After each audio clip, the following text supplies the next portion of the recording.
Captain Rick Rock TV. Let's get to the content. All right, we're going to break it down. We got the OTF Jam full breakdown from somebody that was in the courtroom, somebody that been getting pressed outside the courtroom, thinking that was going to make this man stop getting the content. Nah, he didn't stop getting the content. He actually got the content. Yeah, so listen, man. The best thing smoking right now is Trap Lord Ross walking inside that courtroom with his Bible. Yeah, his journalist Bible, writing down everything that happened. So if you did anything and you ain't had no business doing, he got it and he gonna break it down. Let's see what OTF Jam had to say inside that courtroom. The reactions of Lil Durk. No, we not from Chicago, but guess what, man? We gonna break down what we seen and we gonna send it all the way from LA where he at to Chicago. So let's get over here. Let's go. Shout out to Chirac too, man. Let's get over here. Let's go. Oh my God, it is crazy. So look, I know what you're all here for and we're just going to get straight to it. All right. OTF Jam took the stand. I've got all of my notes from court today, but I'm certain that you guys don't care about what was going on with the detective, what was going on with Brian Steele grilling him, what was going on with me getting screamed at in the hallway. I know you guys just want Jam. All right, you guys want Jam, and I'm going to give you all of the Jam testimony. Now, obviously, I'm sure transcripts will come out eventually. People will cross-reference. And look, I'm not saying that I am the perfect note-taker in the world. There might be some small mistakes, some small misquotes in this video. I apologize if that's the case. I wrote down everything I possibly could as quickly as possible, and this is the closest thing you're going to get to a transcript at this point in time. All right, I'm doing my best. Okay, sorry if people are upset about that, but it is what it is. Okay, Jam did testify in the second half of the day after lunch. It was absolutely insane. They tried to get me thrown out of the courtroom. They lied and said that I was wearing Meta glasses. Now, if you know me and you know it was you that had the Meta glasses on. We did see a picture of OTF Jam inside the courtroom, and a lot of people was wondering, how did a camera get inside the federal building? Normally, you can't have your phone out taking no pictures. You definitely can't have a physical camera, actual camera up in there. But the Meta glasses, this is going to make it hard for YouTubers and content creators going up in there, taking notes. They're going to be very, very strict on how they move because of cameras being inside the courtroom. So they said he had on Meta glasses, and these look like the same glasses he had on the other day. Sure don't look like Meta glasses to me. Let's see what he got to say about that. Channel. Maybe these glasses look a bit chunky around the corner, but these are not Meta glasses. These are the same octagonal lenses that I've been wearing for years. Where are they even from? I forgot where these are from. They're from Catch London, all right? Arnold Circus Grey 28 lenses, all right, or frames. No Meta glasses going on here. A bunch of people tried to lie. They tried to snitch on me. I couldn't believe it. I felt for smirk. They were snitching on me. They tried to get me kicked out of the courtroom, but it didn't work. And I know that the Durk stands are fuming. All right, because I got all the goods and I saw Durk get fucking cooked.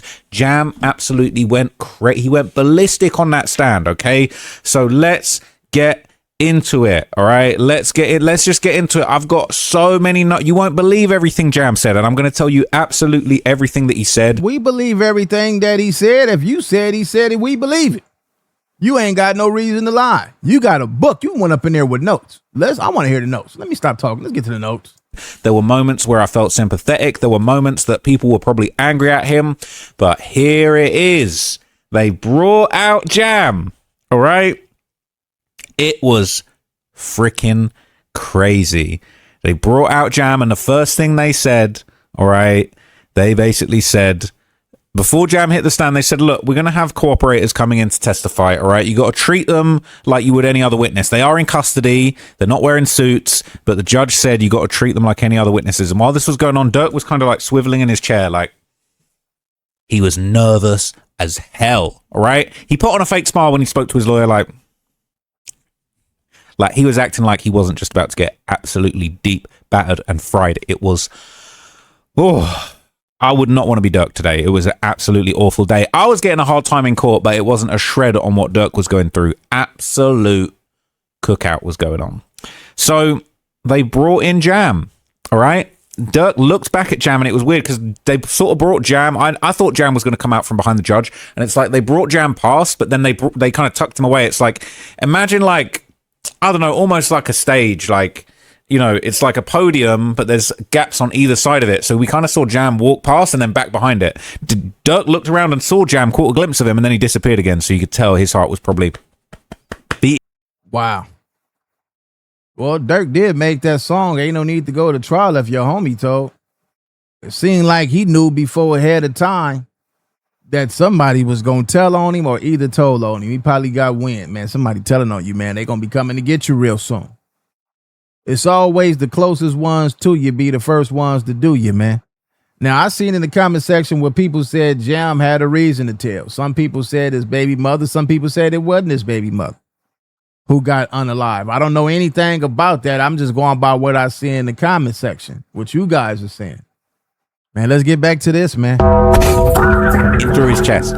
So Jam came out, all right? Durk looked right at Jam and then looked down. Jam looked right back at Durk. It seemed to me like they locked eyes, and the rest was history, man. Durk was looking down. He was looking defeated. It was a tough day for him.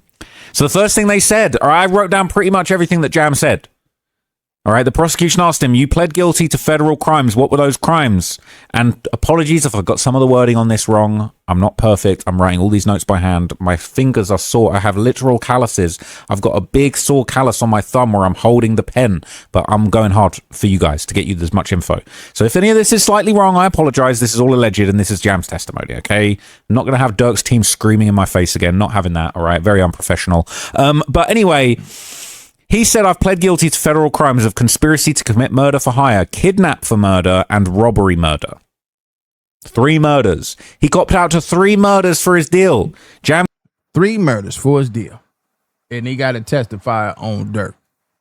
Now, this could go either way. I'm not saying Durk is all the way cooked. He might got action. Anything could happen. But so far, man, it's looking bad with his buddy on there, who then took a deal and confessed to 3 murders that he said he got paid $50,000 each. Can he show receipts? Can he show proof? Can he show text messages? Can he show phone calls? Let's find out. Get out that Jam by copping to 3 murders. He identified himself in the footage. They showed the footage of the hit on Lul Pab, and he said, what do you see? He said, I see me. That's me with the red and white Prada shoes. Now, I thought they were Jordans, but turns out they were Prada shoes. I guess Durk did get Jam right after all with the Prada steppers on. It's crazy. All right. The prosecutors said to Jam, do you see anyone else who participated in that murder in this courtroom today? He said, yes. He said, Durk, Dee Dee, and Lil CVL Shorty. All right. David Lindsay, but he was like, I didn't know the guy's name. I just knew him. He was a shorty from CVL, which is another set in Chicago. Pointed them all out. Boom, boom, boom. Oh my God, it was savage. That's bad. Wow. That's bad, man. When they come into court and do that like that there, man, yeah, him. That's bad. That is bad. It was savage. Anybody else who participated in this murder? Yes. Durk. I could not believe it. I could believe it. I could believe it because I've known about this for years. But it was crazy to actually see what we all knew, what we've known is coming for years to actually happen in front of our faces. Absolute insanity. So after that, they basically said, you were targeting, were you targeting Lil Pab, Saviay'a Robinson, the person that got killed? They said, Jam said, no, we were targeting Quando Rondo. It was meant to be a revenge killing for King Von being killed. And so then it was time to take everybody back, all right, back in history, back to the past, back to the block of Chicago where he basically told the whole story. He said he's from Southside Chicago, Inglewood. He's lived there his whole life and he's 34 years old now. He was involved in the gang, the Black Disciples. And I'm not going to lie to you, when this was going on, I made a note. Drew Findling had his head in his hands. I think it might be over with, but it depends. If Brian Steele can clap back and do a good argument, it's going to be great, but I'm not sure. He better have some good lawyers because the way it's looking right now, yeah, he's cooked. I said he had action a few minutes ago. This is my first time hearing all this. This from somebody who was inside the courtroom. This not nobody that's getting on here just talking, spreading fake news, fake rumors. This somebody that was literally inside the courtroom. He telling us word for word, play for play, what happened, the expressions on Durk's face, OTF Jam in there doing all this talking to get Durk jammed up, man. It's over with, man. So he basically explained the blocks and the clicks that he was involved in. He said he was Lamron 300. Lamron 300. He said he got blessed in the Lamron Black Disciples when he was age 9. Durk looked pissed. Durk swiveling in his chair like he looked fuming. He looked fuming, all right? Because you know he hates rats. All rats must die. I hate rats. I hate rats. Well, maybe you shouldn't have expected that somebody was going to value your freedom over theirs, all right? That was a dumb... I said that... Right, that's what it all boils down to. It's me and you. We all caught, we all did bang, and hey, man, this is my get out of jail card. It's a lot of people in these neighborhoods who done did stuff with people, and they just waiting for that. They ever get caught up, you're going to be their ticket out. They not going to care about what you think, how your family think, your friends think, and they going to still move around like nothing happened. So they use some of this stuff as a get out of jail free card. If you ever did a crime with somebody and they know about it, man, listen here, man. Yeah, it's up to you what you going to do. Somebody in the courtroom, they were like, I can't believe in it. I was like, I kind of can, because it's like Durk thinking his freedom's worth more than Jam's. Jam wants his freedom. 50,000. I said, I said to someone in the court, I said, would you take 50,000 to never be free again in your life? Bro, it ain't worth, it's priceless. All right.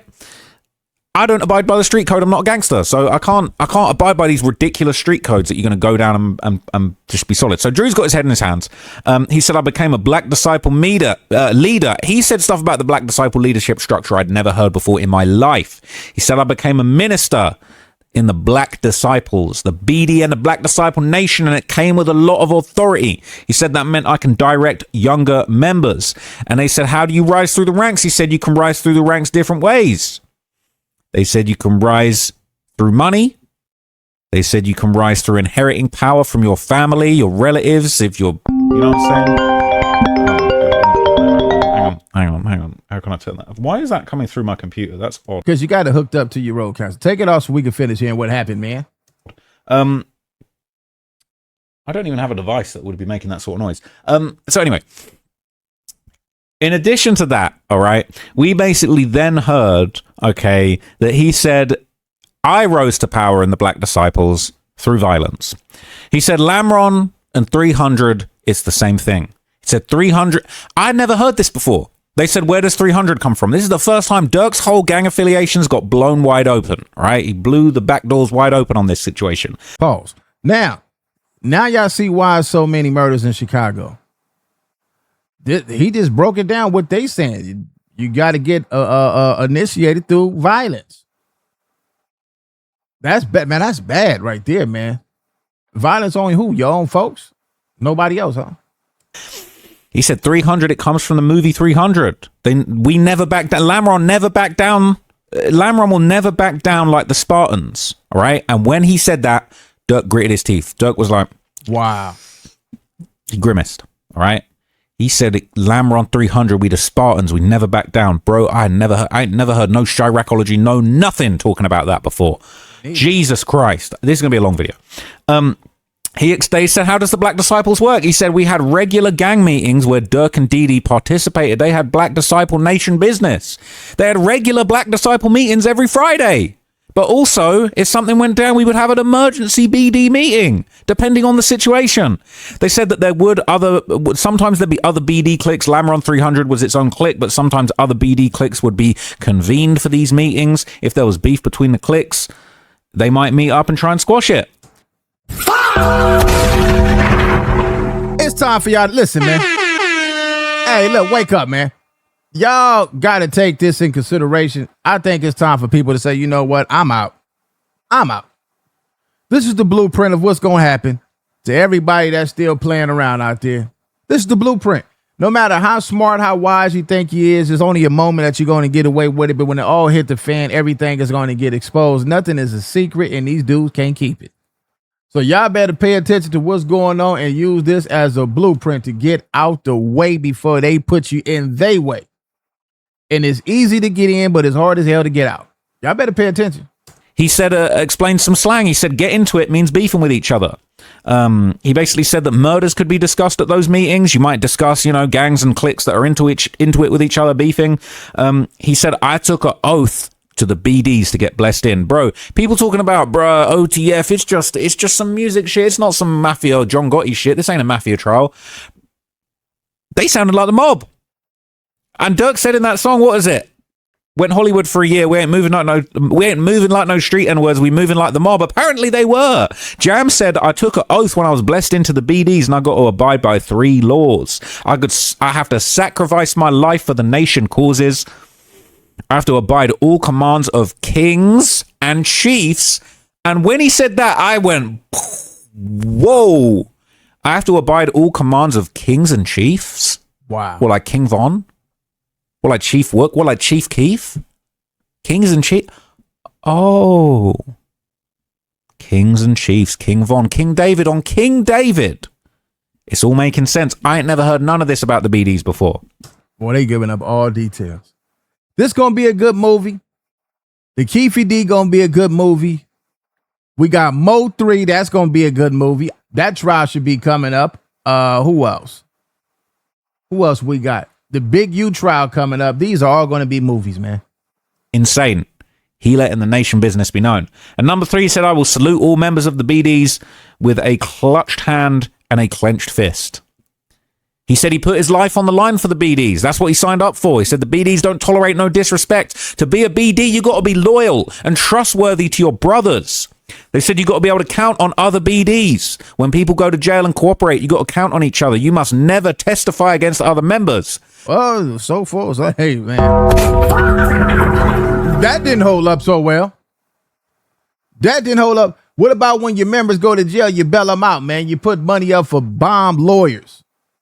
That's probably what they thinking, man. I ain't got no good lawyer, man. My people ain't sending no money for me for $1 million, $2 million lawyer. I'm telling. That's what's going on here. Clearly, he ain't banging BD no more. He explained get back is when you get revenge for somebody that's killed or shot your homie. He said that's the same as getting your lick back. It's known in the community, in the streets. It's known. If you get your lick back, it's known. He said if you don't get back, you look like a weak block. If you don't get back and you let people just kill people from your block and you don't get back, you get preyed on. All right, so y'all got it there, man. It's a breakdown. It's a whole lot more. Y'all got to go to Trap Lord Ross page, Trap More Ross, and check that out, man. OTF Jam full breakdown. He's in court telling everything, a thing that they didn't even arrest him for. He's giving up information on. He's trying to get less time as possible. If not, get out of jail. Durk, man, this might be the interview. They're going to use all them songs, all them lyrics, and you who they really want. You who they want, man. The moment you turned Muslim and had all your boys over there turning Muslim, they was coming to get you. They did it to every leader that we got. They looked at you as a leader figure. Once they look at you as a leader figure, you become a problem. You are one of those guys who got control. Anybody that can have control over people's minds, they think manipulation could come in. You are a danger to society. So they're going to lock you up far away so they do not have to deal with people like you. They do not want leaders on the streets. Same way they did Larry Hoover and everybody else. Compton Rick Rock with Compton Rick Rock TV. Subscribe to the channel. Share the video. I catch all of y'all on the next reaction. Like, comment, share, and subscribe to the channel, Compton Rick Rock TV. Also, hit that notification bell and catch every video when I drop.